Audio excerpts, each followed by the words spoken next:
All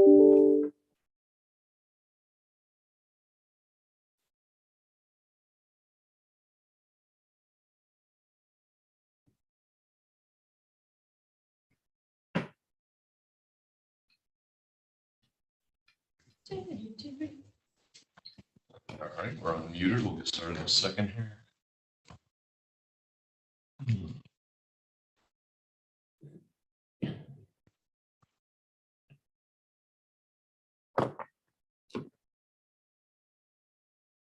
Hey, good afternoon, everyone. Call to order this meeting. This is the weekly Commissioners Finance meeting here for Cumberland County today, February 23rd, 2022. At hour 1:30, having arrived, we'll get started. We do not need a roll call, but we will open with the opportunity for any public comments for the Board of Commissioners. Anyone have 10 minutes to address with the commissioners online? There's one person, Marty Qualley, online. Okay, Mr. Is it Marty? Is it Yes. Marty under this name?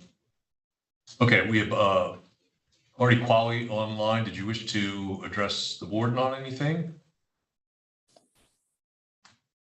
Hold on, I just had to unmute myself. No, I'll just wait for the Adams County presentation. I'm one of the county commissioners over here in Adams County. Oh, yes, of course. Right. Yep. Sorry, my... Not a problem. Okay. All right. Very good. Okay.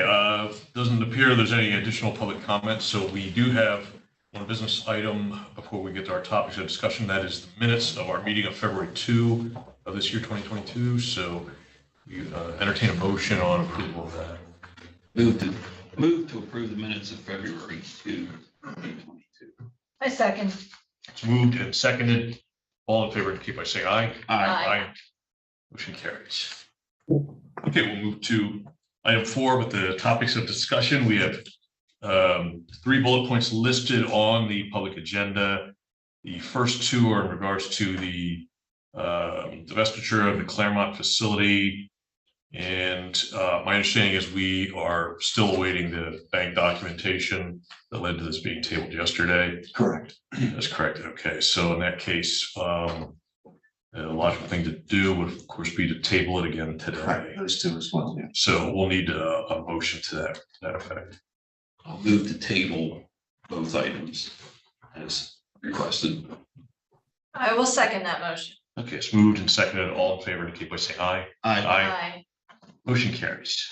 Commissioners, unless you need me for some other item on the agenda today, may I go back to my office here in the county? I have no objections. Thank you. No.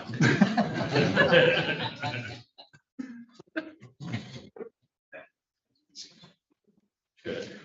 We're going to continue on with our other major topic today, listed here as the discussion related to a request for proposals on broadband feasibility study. We have several folks with us here, including our own Director of Planning, Kirk Stoner. Kirk, I'll let it to you to introduce the others if you like.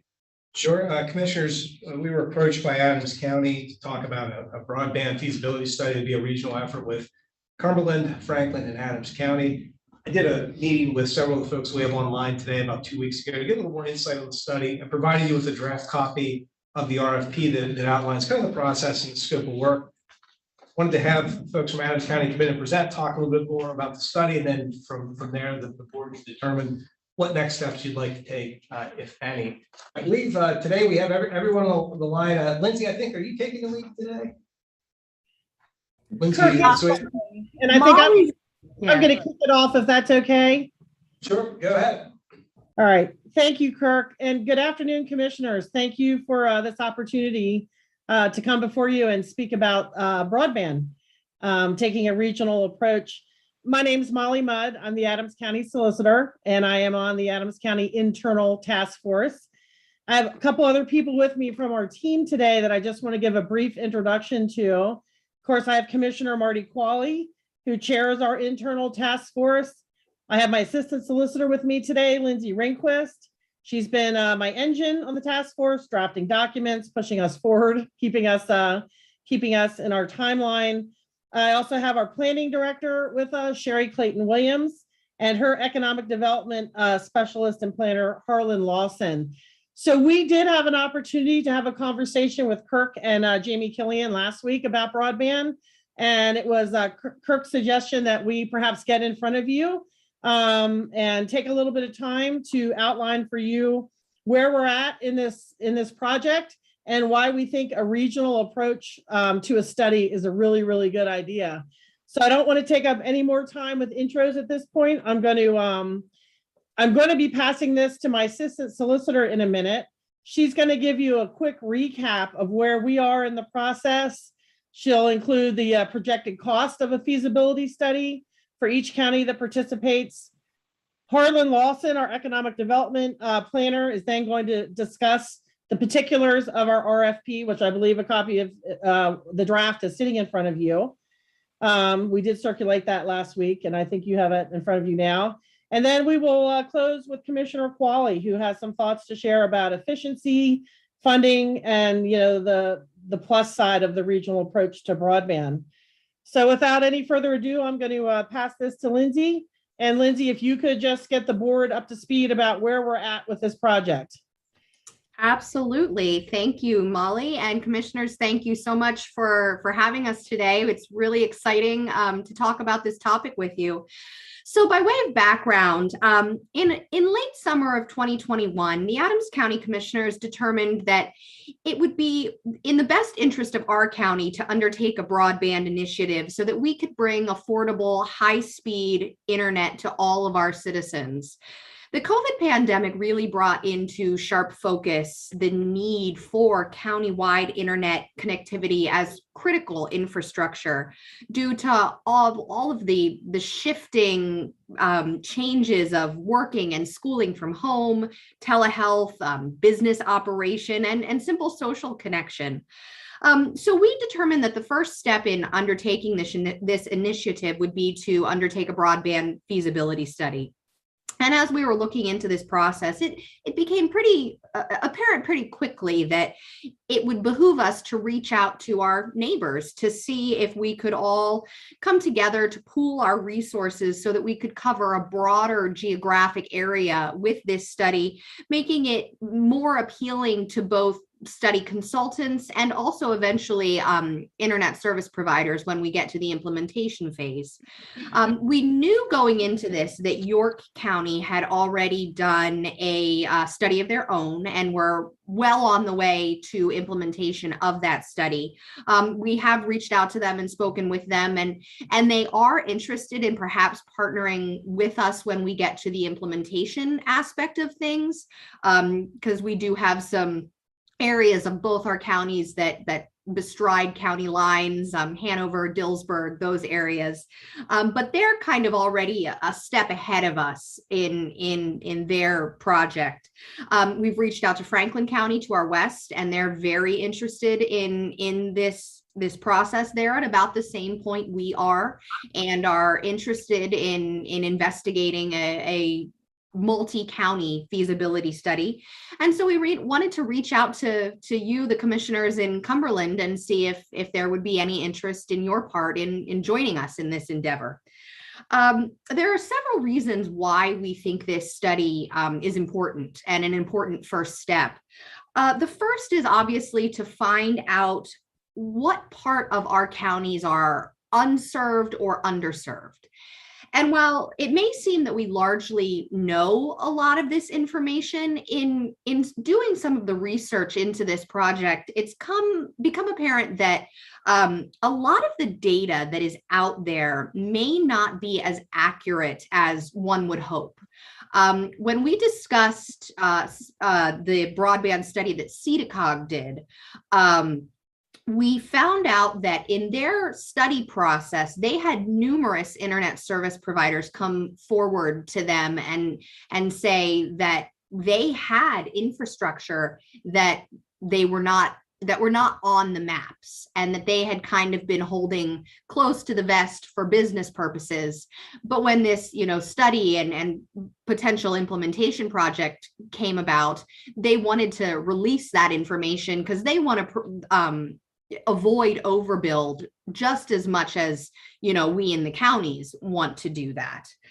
Additionally, the point of this study would not be just to see where the coverage is, but also to see what the speed of the coverage is and what the cost our users are paying for their coverage is. Because one of the main focuses of the IIJA is that broadband be affordable, not just available, but affordable. And in terms of coverage, it's interesting. A study just came out this month from the Center for Rural Pennsylvania. And it showed that in the three counties, we're looking at Adams, Franklin, and Cumberland, that there are a lot of areas that due to speed are considered either unserved or underserved.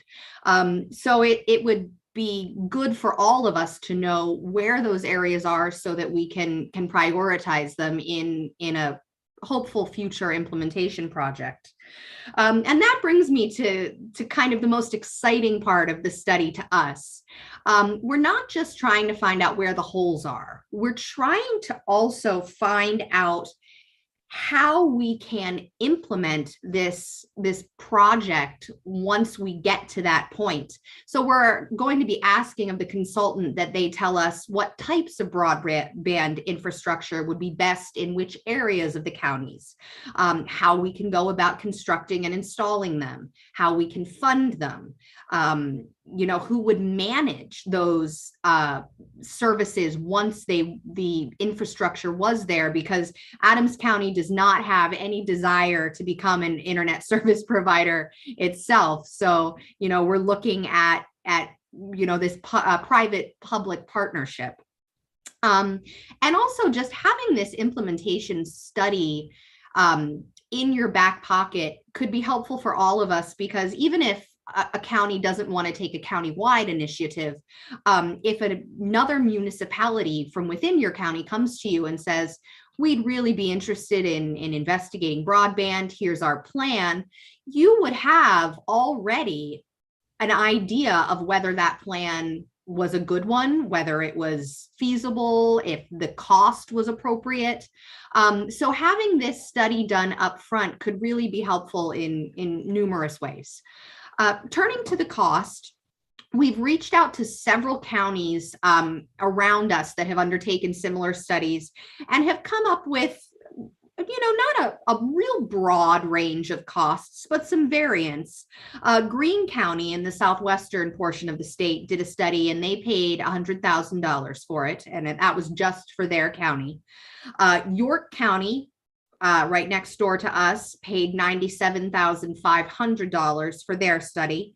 And then CEDACOG, kind of just a little above all of us, did a 4-county study, and they paid $80,000 for that. But they were pretty candid with us that they felt that was a bit underfunded. There were things that they had to cut out of the study that they wished they could have done they had a bit more funding.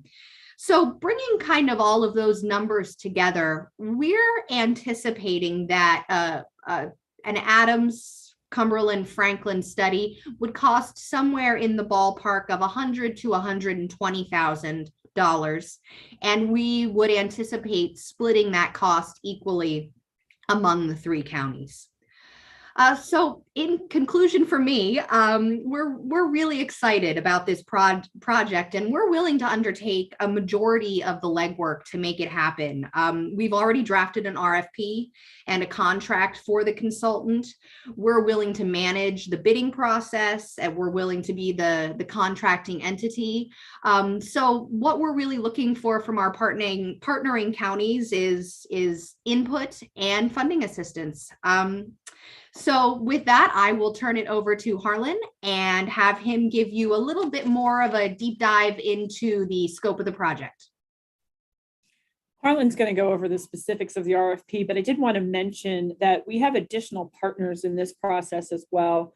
The Economic Development Agency in Adams County is a partner with this, and we're also working with the business community through the Chamber of Commerce. So there's a lot of interest across the board for us in this project. And Harlan's going to talk about the specifics now of the RFP. Thanks, Sherry, and thank you, Lindsay, and also thank you to the commissioners for allowing us the opportunity to present this to you guys. Lindsay did a really good job of giving you an overview of the RFP. I believe you guys do have a copy of this in front of you. The scope of work portion of the request starts on page 10. And I'm basically going to be describing in chronological order the way that we envision the scope of work occurring for the consultant who's engaged with this project. The first and most important part is to develop two separate surveys, one being a statistically valid residential survey and one being a valid business survey. That was the component of CEDACOG's study that they found to be very, very beneficial. And they wish they had invested a little bit more money to be able to provide physical copies of the survey instead of relying on online only sources for a broadband availability study. So the survey we feel is important, and it's important to really separate it out from our residential users and our business users and the unique experiences that both of them are experiencing. Along with the survey for both residences and businesses would be conducting an analysis on all of our existing infrastructure we have. So we do have some sources. We have the FCC data. Penn State Extension has done a really good job of synthesizing the FCC data and mapping out where our unserved and underserved areas are. What we're envisioning with this study is to take that a step farther and to actually really understand the speeds, the different carriers that are located in all of these areas, to provide in more detail the landscape that we have of all of our internet service providers, where service is, where service isn't, and then where it is, where are the speeds not good enough and where are they good enough. And having all of those together paints the picture that we feel that we need for a feasibility study like this. Once this analysis on existing infrastructure is done in tandem with this, with the survey, the next step would be to determine and describe the justification for counties to provide monetary support.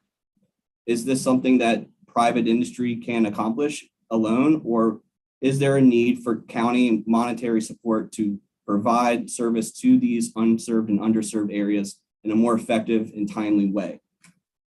After that, looking at the areas and determining where our pockets are that we need to prioritize attention.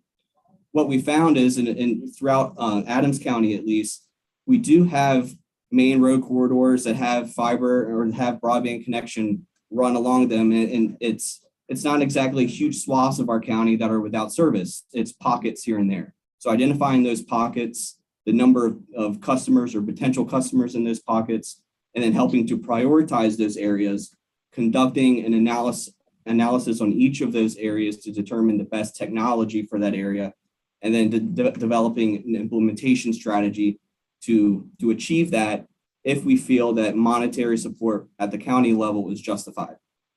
So starting from the beginning, moving to the end, which is developing an implementation strategy, that is what we have envisioned for the scope of work within the RFP that you guys have a copy of. Again, it's worth it to stress the fact that we don't want to necessarily be an internet service provider. That's not our goal. Our goal is to make sure that if we are providing funding for an implementation plan, that we're doing it in such a manner that it makes the most sense for the right technologies to serve the people that need it in a timely fashion as well. We no way want to become an internet service provider. We want to rely on private industry to do that. And by going through this process, we feel that we'll be able to identify those entities out there that have the greatest capacity to provide that service in the future as well through this process. Marty, I think you wanted to address some things then as well. Yeah, and I'm going to apologize in advance. I had a problem with my computer at work, so I just came home, and as soon as I unmuted, one of my Great Danes decided it needed some attention. And the other challenge that and maybe the three of you can relate to this, the problem with having good staff is they steal all your thunder if you let them talk first. So I'm going to go maybe a little bigger picture than them, because one of the things that I see that's really important right now is I'm getting constantly emails from different internet service providers who are moving into the area or adding a program. different technologies coming along. And it's getting to be like the Wild West right now, where everyone wants a piece of this. Now that they see that the public is interested, after COVID, there's a huge demand. You've got the federal government pouring money at us, the states working on it. It's this coordination piece that I think counties are specifically good at, because we are on the cutting edge of the information. So, where we've looked at the Penn State Extension tool and we've gotten some maps from our providers. I feel that this study is the part that gives us a level set. Says, here's where we are today. So that as the state's coming at us and we're going to the state applying for funds, we know where we are in 2022. And the reason I feel this is really important as a regional approach is, and you deal with this as much as we do. Now, albeit you're a much larger county than Adams County, but when we try to do things on our own, we are less successful than when we partner with other counties, other organizations. And I think right now, when it comes to competing for these funds, any programming that's going to show multiple counties is going to be to our advantage. And we don't want to put up the artificial boundaries of the county lines and say, well, provider, you can, here's a project we want to work on and we want you to extend fiber up to this point, but we don't know what's happening across the way in Cumberland County, or we don't know what's happening over in Franklin County. This study helps us get there, at least. I don't think this study commits any of us to anything beyond the study. I think at that point, then we're looking at service providers potentially individually. There may be, as a result of the study, we might say there's only a couple pockets where we see an overlap and a need. So I think it's important to take the study first and take a look at that. Lindsay already talked about the lower costs. That's sort of obvious. We're used to partnering to reduce costs. One thing that I do want to focus on when Lindsay was mentioning the recentness of different studies, compounded with that is the changing definition of underserved. That I think often we're trying to catch up. And this is where we will have a solid number to say, here's where we are, and here's where we meet these definitions. And I don't want to see our region as a region. And I think mostly our overlap is with the three of you. I've met with South Mountain Partnership events or at commissioner events. But what I don't want is that South Central PA gets leveraged out of some of these funds because the larger counties can get more bang for the state's bucks. So, we have the quality of life here. We have the area that once we get this infrastructure adequately implemented, I think we can see some significant economic development and not just smokestacks coming in, but, raising up the quality of life of our residents because now they can work remotely. Potentially, you have enough larger population centers than we do. For us, the population centers would be more like Frederick, Baltimore, and DC, or Carlisle, where we would have people that might now be working from home and spending their money from home, as you could with, I'm sure, other surrounding population centers. So I think that's important. And I think, and you've heard it a couple times today, we don't want to compete with the private sector on this. As well as I do, we have enough to do. But coordinating is something that we're very good at. And if we simply have providers going, we're going to run this here and that there, our planning staff know when developments are in the works well before a provider does. And that's the sort of coordination that we want to see. And not saying to them, we want to own a portion of this infrastructure, but saying your business model only gets you so far. We would like this neighborhood included, or more likely this business included. The reason we have the Economic Alliance involved with us and the chamber, in fact, the president of our task force is the incoming president for the Chamber of Commerce this year, is because I like the approach of the old rural electrification, where it really was a population center and business-based approach. Same thing with the internet. Those are your big providers. So get that fiber out to, a Now's Fruit company. And then between that, see how we connect households to it. And that's where if we can work with the private sector and say, we know your model doesn't work, here's how far you will get. Your return on investment only allows for X amount of houses. We want to subsidize that to get you farther. And that's where I think the county lines are important, because there may be a place I see it more in Franklin than Cumberland, honestly, but that's because Chambersburg is right there and we're seeing a lot of growth in that area. But we don't want to get to a point where we get it to such and such a point and you're looking and going, oh, I wish they would have come that direction to this area instead of pulling from another area. So I'm optimistic that we can get a 3-county study done and then that we can get the state's attention and then just go from there. See what we want to apply for, see what overlap we see, and just work together as much as we can until we get to the best place we can. So I'm gonna kick it back to Molly to help us with any questions, because I know you guys have questions. I'm sure, again, this is a big issue here. I'm sure it's not a small issue in Cumberland County as well.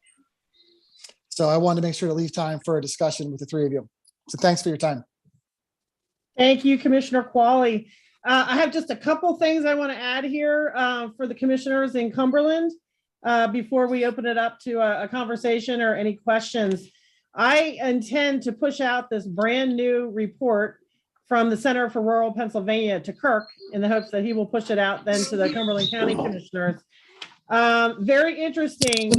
The breakdown here, percentage users by county with download speeds of less than 25 megabits per second for 2021. Cumberland is at 31%, Adams 28%, Franklin 22%. So that is considered underserved because the download speeds are not fast enough to support online learning, work from home, the things that we all have encountered since the COVID era and may continue to encounter as we move forward. They also include data here about the download speeds of 100 megabits per second and up, which does support online learning, work from home. They have Cumberland listed here at 40%, Adams at 43%, and Franklin at 47%. So this information is the most recent stuff that's come to me. It's more recent than the Penn State maps that have been circulated, and Kirk and Jamie and I had an opportunity to discuss. But when we get off the call, I will push this out immediately to Kirk to distribute to his team. I think you're going to find this very interesting, again, bearing in mind that the low download speeds, if they're not high enough, your folks aren't being served. So that's just that was a good point for me to focus on and a good point in sort of my whole learning experience on this. So before I do open this up, I do want to just say we're looking at a timeline here in Adams. We are working towards March 23rd to finalize our partners, to finalize our RFP. We do intend, and we are willing, as Lindsay said, to be the contracting entity, to do the work to put this out for bid on PennBid, which is a very powerful virtual platform. I had an opportunity to discuss that with Kirk. I think he's on board with that. We have the ability as the contracting entity to give permissions to anyone that the commissioners instruct us to give permissions to. In other words, Kirk could get in there. He can view documents. We could give him permissions to go in and tweak addenda or tweak documents. He could be answering questions that come in from people who may bid that are posed specifically to Cumberland County. It's a very, very powerful platform. It reaches thousands of potentially interested contractors. So that's the way that we anticipate moving forward, is through the PennBid platform. So March 23rd is the date that we're pushing hard towards to get all this stuff finalized and to get it out to bid. And at this point, I ask the Cumberland County Commissioners, if you have any updates you would like to share with us, or any questions, any additional information that anyone on the Adams County team could provide to you, we would be happy to do it. I have a handful of questions, I guess. Commissioner Eichelberger. So Adams County would be essentially running this. So you're selecting the contract, you're doing with the contractor, et cetera. Our role is just to write a check. Is that correct? We would be the contracting entity, sir, but no. all three of the boards would be involved in choosing who the contractor is going to be. I think that's a really critical piece of the process. So that the intention is to have, if it's Franklin and Cumberland and Adams, all 9 of you would be the deciding body as to which contractor you think we should retain. As the contracting entity, that only means that me and my staff are going to do the work to get this out to bid.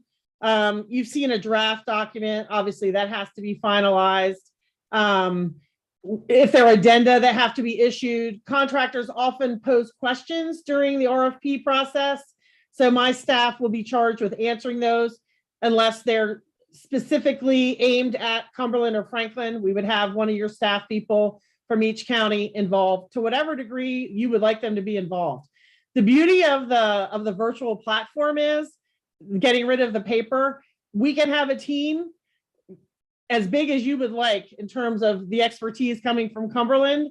If you have 10 people that you wanted involved in this process in terms of viewing questions, answers, addenda, changes, we could have them all included in the process. So I hope that's responsive to your question. Yeah, I guess I as a follow-up to that, I have I'm having a little trouble understanding, since we have we looked at this as a possibility of using our CARES money and we looked at the broadband question in a fair amount of detail, I thought, and we relied mostly on the Penn State extension maps, which I heard the indictment on that, but I guess I'm having a little trouble understanding what the information gaps are that are worth $120,000 versus the information we already have. And the reason I'm asking that is because now I have a cabin up in Tioga County, and I was interested in getting internet service up there. So I went on Google and I found essentially a website that I could plug my zip code into, and it told me who all the providers were, gave me the pricing for the packages, gave me their upload and download speeds. So I don't know if that applies everywhere, but that seemed to be relatively easy information to find. And it didn't cost me $120,000. Now, as fate would have it, back to Marty's point, the electric co-op up there, rural electric co-op up there, is actually taking the lead now and rolling out fiber. And unfortunately, they're a little slow at it. We've been waiting for a while, but they're eventually going to get to my area. But it's going to be, the cost is $100 a month, which is, as fate would have it, is the exact same charge as what you would pay for the new Starlink service that SpaceX is putting up satellites. And of course, Marty, you mentioned about the artificial boundaries, as you described it, of counties. Satellites know no boundaries, so other than very broad what their footprint is. We have a staffer here in our office who just implemented Starlink this week, and I was talking to her about that. She's really thrilled that they have a 300 megabit per second download, which is really fast, and that's $100 a month. So if there's a gap in the existing data, I would say that it's probably simply that it hasn't factored in that the industry is moving very, very rapidly, and that within a year you're going to have Starlink, OneWeb, and Kuiper all with constellations up that are reachable just about everywhere except heavily wooded areas. Add on top of that, that with new 5G technology, a lot of the satellites are also going to be bouncing off the existing tower network to get into more hard to reach areas. So the technology is moving really rapidly. The industry is moving very rapidly. And so I'm looking at this and I'm having a hard time figuring out, at least for our perspective, whether this isn't just a gold-plated solution in search of a problem, because we've got a lot of options that are coming online very soon. They're affordable, and they'll probably come online faster than some of the public organizations that are rolling out fiber over an extended period of time. So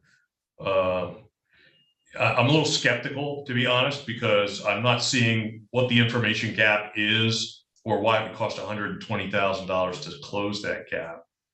The only shortcoming I can really see is that we haven't taken into account the technologies that are coming online very, very rapidly.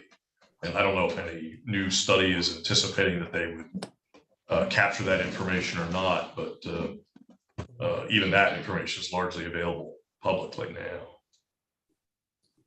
Commissioner Qualley, do you want to speak to that? Well, two things, Chairman.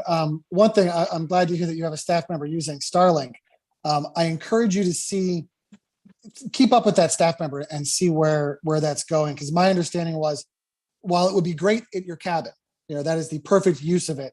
It's very difficult if you're trying to if you're trying to VPN into an organization, and that for a business to use that would be a big challenge. That there will be some inconsistencies with it, but I've thought the same thing for the rural areas up here, that there's probably going to be some households that go that direction. I think the biggest plus of this, when we go to start applying for funds, I can't see where the state's going to say, well, we're just going to consult with the Penn State Extension map, which I actually think is a very good product. I met with the two gentlemen who created that. It's the hardest thing for them is it feels like it's just really the two of them cranking this sucker out. So there was stuff where even they could see that there wasn't data that had been inputted yet. So I think it's important. I don't want to badmouth that tool. I think it's a great step in the right direction. But I think that when it comes time for us to be potentially, we're looking at our 20 million of ARPA funds and saying, how much of this are we going to put towards implementation? And at the same time, if we're applying for $1 million from the state, they're going to want to see some real defined current statistics. And also to your point, yes, the private sector always moves faster.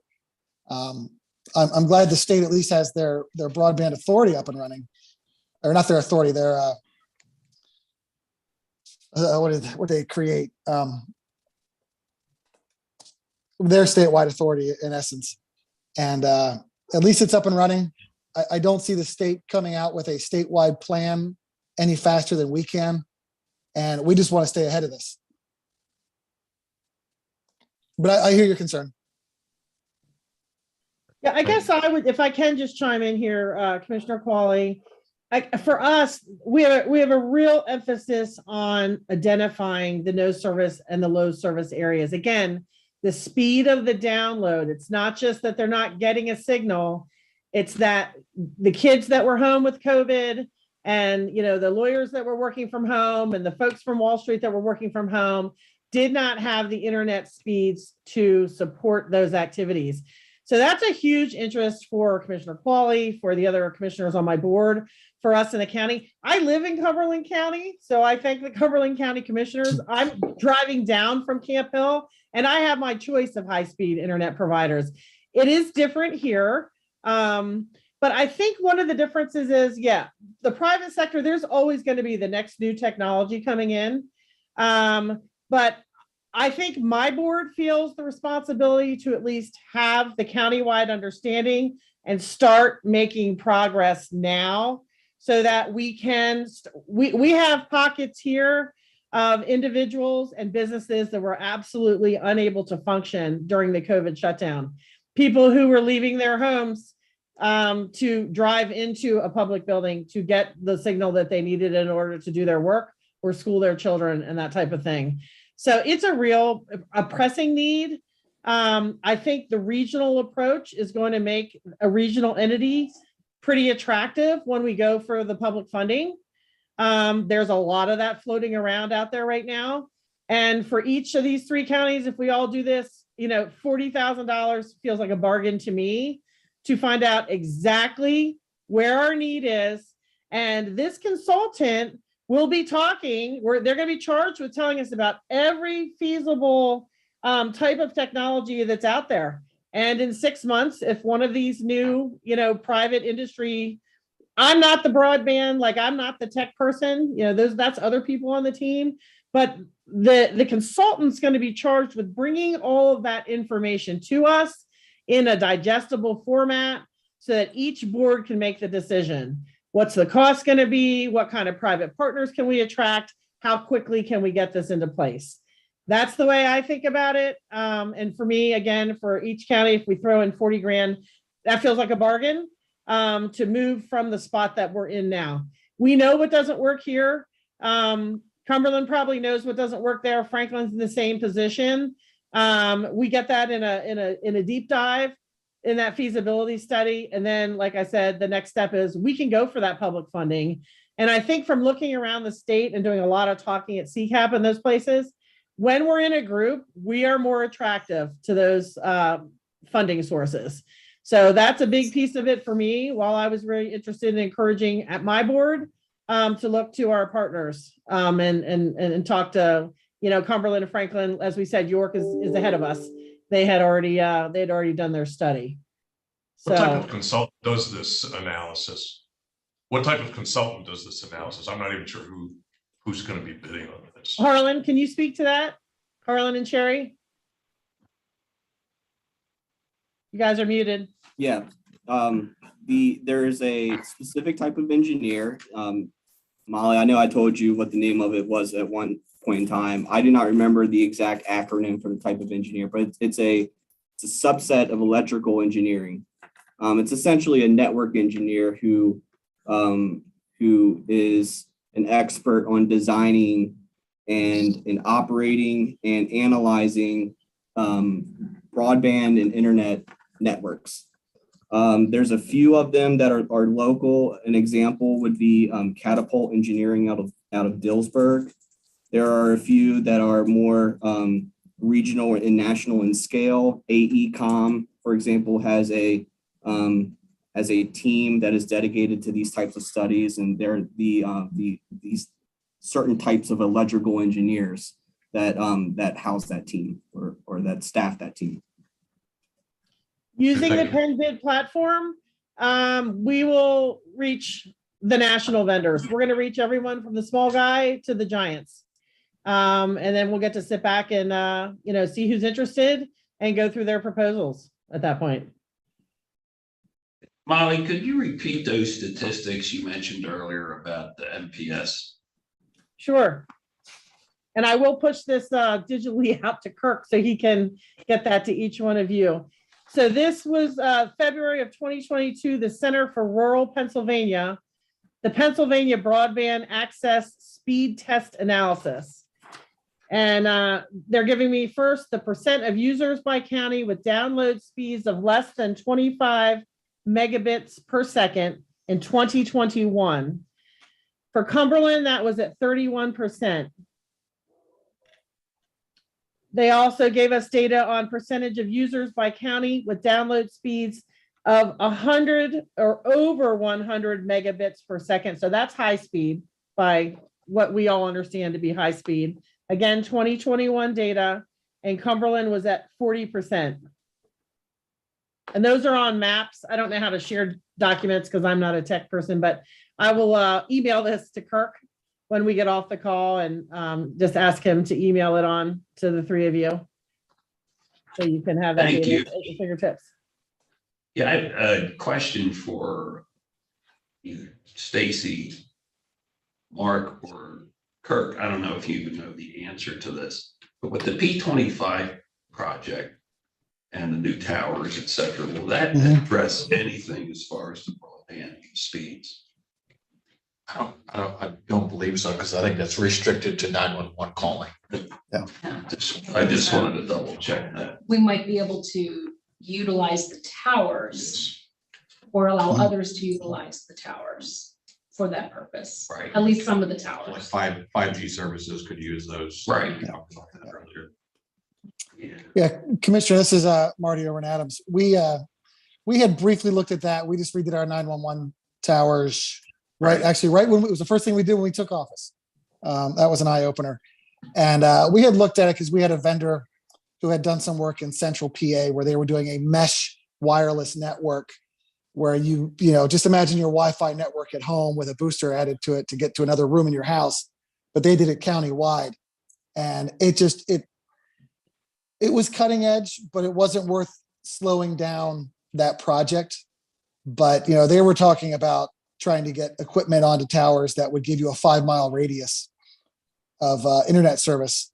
And it kind of sounded too good to be true, but we didn't have enough time to really research it because the priority was making sure the 911 system works. But you could see some areas, especially the more rural areas, where you would have fixed wireless poles. And so you might have a signal, you might have a fiber going to your tower, and then someone hangs equipment and says, okay, for X amount of feet. I don't think they generally measure in miles unless you're spending a lot of money. But here's the area that we could serve. That's what, when Molly had mentioned different technologies, there is a huge wireless potential, but it's just not as good. So it's a matter of finding out where does that tool fit.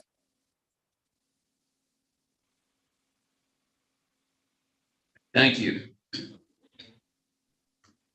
I have a couple of questions, and my first question is, I think it was this week, the governor's office put out something about a statewide broadband initiative.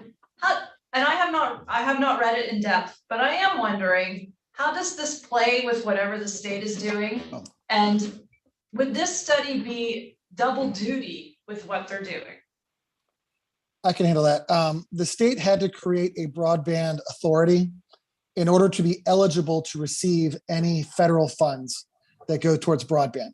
And their task is to help coordinate this on a state level. So what they're going to be looking at, and I asked this question and I haven't gotten a response yet to CCAP, is are they going to try to do a statewide study, or are they going to have the sense to contact the counties and find out who's already done a study?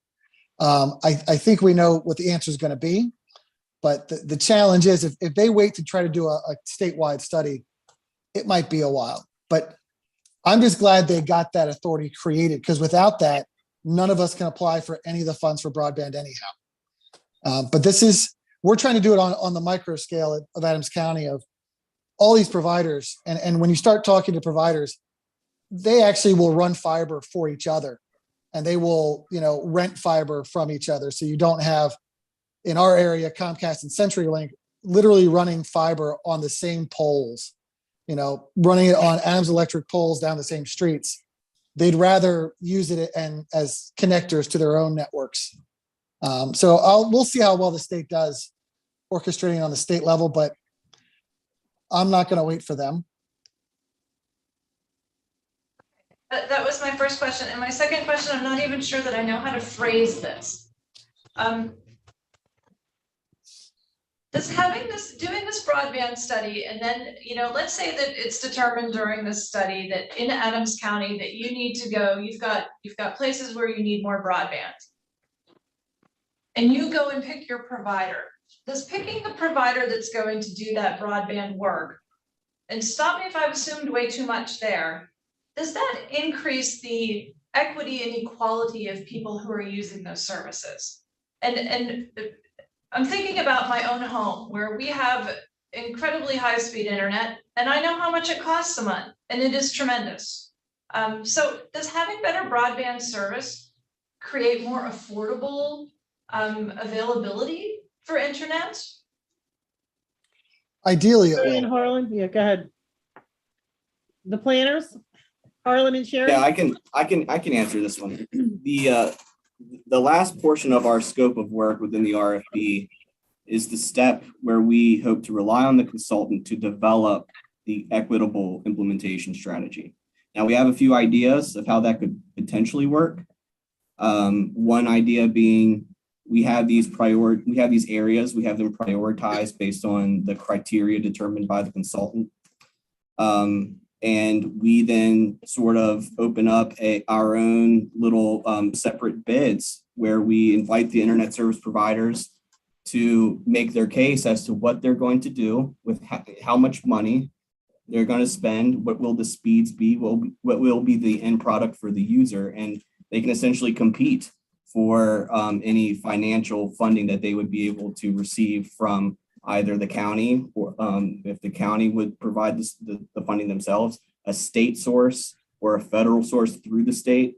But we would have the knowledge of where the area is, and we could essentially bid it out. That's one of our ideas, but that process has not been determined yet. And there's a component of the feasibility study would be how would that start that process to ensure that it's equitable? How would that look like, or what would that look like?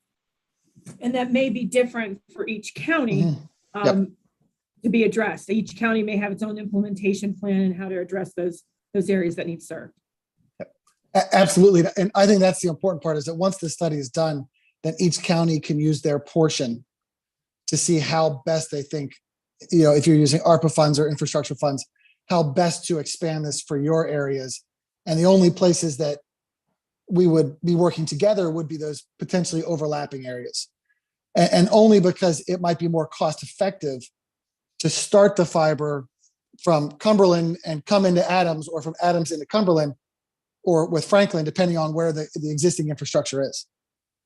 And I will say that prior to the pandemic, when we brought this up and we created a broadband task force, it was impossible to get information out of the providers.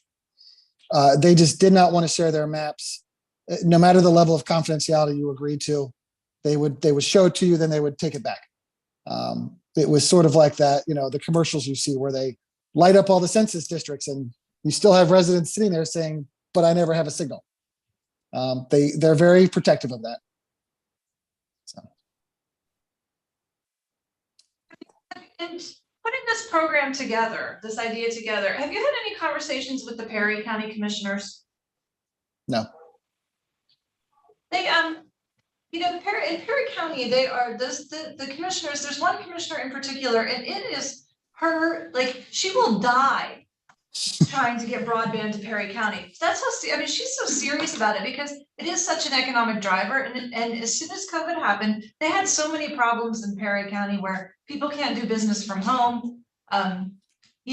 Kids had a terrible time with school. So I just wondered if you had connected with them maybe on what they're doing.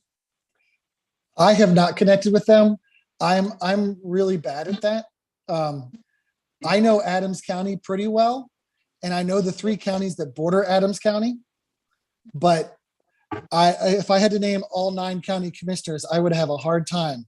So I wasn't even conceptualizing Perry County. We figured that it was challenging with York because they are ahead of us. Their underserved area, they had a rail trail that they had the sense to put conduit under. So they were able to do this with the CARES money and then do it incredibly cost effectively. And so we don't know if we're going to be able to work with them, but we haven't looked as far as Perry. We're not going to go, Lancaster, Dauphin towards the more populated areas. Because again, even in your county, if you look at your urban centers and you ask people, they're going to be like, there's not a problem. Right. Because they have service there. It's the rural parts. And so I definitely appreciate Perry's concern. I'm sure they have issues there. Thank you. One last observation or question, I guess. This all seems very fiber centric. And of course, I had mentioned some of the other alternative technologies that are coming online. So will those alternatives be part of the study as well? I think they will be. I think that the consultant will be tasked with telling us, once we've defined the problems, give us the solutions and the pros and cons of each. Because I think there may be some places, especially the South Mountain Partnership area, where they might go, there just aren't enough people to justify fiber, and there's not to even justify fixed wireless. That those might be areas where they're saying, hey, if they're going to be served with their CenturyLink phone line, or they should be looking at these other tools. I can't imagine the county spending money on someone's Starlink prescription or subscription. I think it would just be that we recognize there are gaps. Clearly that wasn't my intention at all. The idea with the government's involvement here is to subsidize the build out of fiber to those areas where it's not profitable for the private provider to do so. But the economics are totally different if you're a satellite provider. Yeah, correct. I just want to make sure, are we looking at the economics of fiber? Or are we looking at the economics of service provision? I just want to make sure it's broad enough. Fiber tends to be the backbone for everything.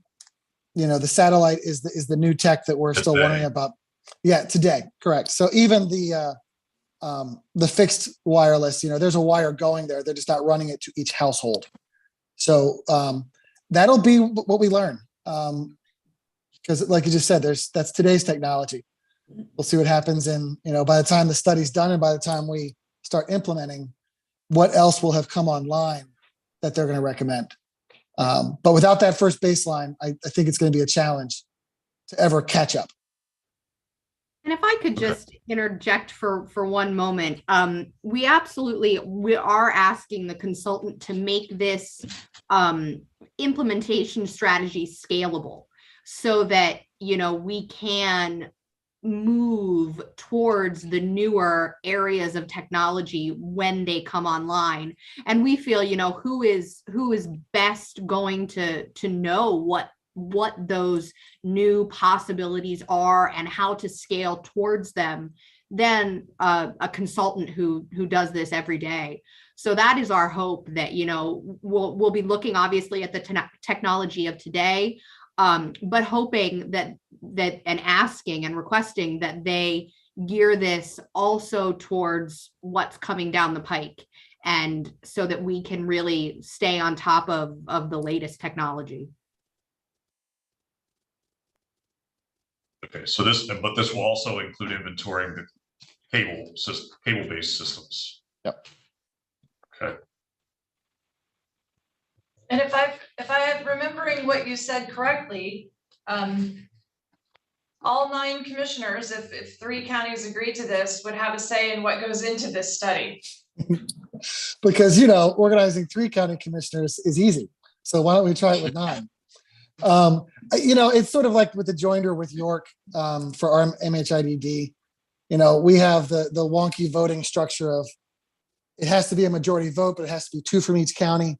I don't know that we have to get into that kind of detail. I think our staff will be able to vet vendors down to something that's digestible. Commissioner, I was not suggesting that we needed to discuss and debate the equity of votes. That makes me insane on this kind of thing. No, what I'm saying is, if I heard you correctly, you were certainly more than welcome to input from 9 commissioners in terms of what they want studied. Absolutely. Okay. Any additional questions, Commissioner? Okay. Mr. Stoner, did you wish to add anything? No, I think it really boils down to, what the board's preference on this is going to be. Are we going to leave it largely be a private sector issue that our residents work kind of one-on-one with the private sector to figure it out? Or is there going to be some sort of public sector solution we'd like to look at? If there's going to be a public sector solution, I think that sets a good baseline for us to work off of. There's plenty of money out there. I've been getting the calls and emails that our friends from Adams County have mentioned. Every other day, it seems like there's somebody else with a new technology. Really, I don't know what we don't know. And I think this study helps us determine a baseline of what we do know to springboard off of. And if it's working with the state, if it's working with other federal agencies too that are providing money for this, and we want to take advantage of it somehow, I think this study could put us in a good position to do that.